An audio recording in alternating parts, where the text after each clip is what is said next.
When we have talked about the Linux firewall, first question is rising in our mind is what is firewall. So let us discuss first about the firewall. It is a sensible is your computer's first line of a defense against the network intrusions. Means whenever you are at home, you are probably behind a firewall and built into the router supplied by the internet service providers. And whenever you are away from the home, though the only firewall have to that is running between your computer. So it is important to configure and control the firewall on your Linux computer as well. If you run a Linux server, it's just an important know that how to manage your firewall so that you can protect it and unwanted with the unwanted traffic and both the locally as well as the remotely. So when it comes to prevent the unauthorized access to the third party in a private network, firewalls are used. There are the network security system, means the hardware and the software based, that is monitoring and controlling all those traffic flow between the internet and the private networks on the basis of the set of user defined rules. Means there are the basic types of firewalls that has been used by the companies to protect the data and the devices to keep the destructive elements out of the network, like the packet filtration, the stateful inspection and the proxy server firewalls. In firewalls we have three different levels of security. First is highly secured firewall, next is medium grade secure firewall, and in the third we have a no firewall. So in the first we have the highly secure firewall, the level of the security which is concerning about the security. All the incoming network connections are going to be disallowed unless the specified the list is not given in the screen. So it is the highly secured firewall. In the next we have the medium grade, that is basically working as a default level of the security and used with the internet, and it's just the level that is going to disallow the incoming network connections and all the privileges like web, SMTP, all those mails. And however it's just the level of allowed the incoming connections to the services, to the desktop as well. For example, here is given is that whenever a machine that want to access it, so we can check the www option that is in the service list on the screen. So in the last we have the no firewall, like the name suggests is, with the no firewall there is a connection between the internet that is unlikely to be connected to the internet, that is not concerned about the cracking all those activities, all those troublesome is if just bother you, otherwise is just no selection option would be the selected in the case of this firewall. So this option, it doesn't set up any firewall on in your machine or in your personal computer. In the, means it just allowed the outside individuals to access the network resources on your computers. Let us move to the further topic, that is the shell scripting in the Linux shell. So in what it just happened in the case of shell, if you are using any major operating system that is indirectly interacting to the shell, if you are running like operating system Ubuntu, Linux Mint and any another Linux distribution versions, so you are interacting to the shell every time you use the terminals. So in this article what we have discussed is about the Linux shell. It is just following the main terminologies, like we have also read in the chapter first, that is in the Linux operating system is about kernel, about shell, it is about the terminal. What is shell? It is a special user program. It is a user program that is provide an interface to the user to use the operating system services. The shell that is accepting the human readable commands from the users and convert them into the something that is which kernel can understand. Here kernel is understanding all those user commands, that is going to convert and getting all those information and understanding by the kernel itself. It is a command language interpreter that is executing the command read from the input devices, like keyboard input device, that is our input device, and the shell gets started when the user logs on. Whenever going to user logs in, and then it will be started.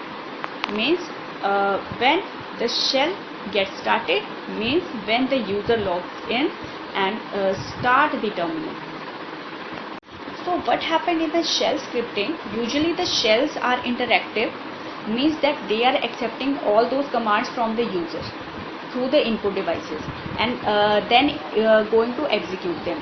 However, it's just sometimes it happens like that we have to execute a bunch of commands routinely, simultaneously, and it has it just happen like that we have to type in all those commands each time in the terminals. Means as the shell that can also take the commands as an input from the file, we can write these commands in a file and can execute them in a shell to avoid the repetitive work. Means it's just going to repeat it work, then it is going to execute them in the shell to avoid the repetitive works. So what just happened in the shell scripting, these files are called the similar bash files in the MS-DOS, and script is saved with the .sh with the file extension. Means I am giving you one example, like if I am writing here is my name Sukanya .sh. So that was the scripted saved with the file extension. So shell scripting, it just have the syntax just like an other programming languages, and we have mainly priority is experience with the all those programming like the Python, C, C++. So those are some of the languages would just work with that, and if would it just easy to be restarted and get started with it. What is the reason behind that why we are using shell scripting? To avoid the repetitive works and automation. System admins use the shell scripting for the routine backups, and the system for the system monitoring we are using the shell scripting, and for adding new functionality to the shell we are using why we have need the shell scripting. So what was the main advantages of the shell scripting is that it just those commands and some of the syntax that was exactly the same as those directly enter in the command line, through the command line. So a programmer do not need to switch any other entirely different syntax. So it just writing the shell scripting as much quicker. Means it just takes the quick start and it just interact and all those with the interactive dubbing. The shell scripting, what we are going to comprise is like with the, some of the elements like shell keywords. So it is used like if, else, break statements, and it just use the commands like cd, ls, echo, pwd, touch, etc. So it just using all those functions, and it just using the control flow like if, then, else, case statements, and shell loops, using the loops, etc. What was the disadvantage? And in case of shell scripting, whenever we are using, it's just prone to the costly errors. Means a single mistake can change the command. It might be harmful. And slow execution speed is just contained, and for it is only for designing for the flaws within the language and syntax, and it is not well suited for the large and complex tasks. It just all those make it lengthy, and it just providing the minimum data structure unlike other scripting languages. So it is about the Linux shell scripting. So in the next we have the topic about in this chapter is root user in the Linux. So let us discuss about the root user. What is root user in the Linux? In Linux or in Unix like operating system, the root user acts as a super user. Means root user is just a conventional name for the user that who have all those rights and permission on the system. The root user that can do many things like ordinary user that cannot do, such as like changing the ownership of the files, like mounting all those disks and formatting the disk and restarting a new file system and deleting or formatting the file system and starting or stopping all those services and binding to ports number below the 1024 or more.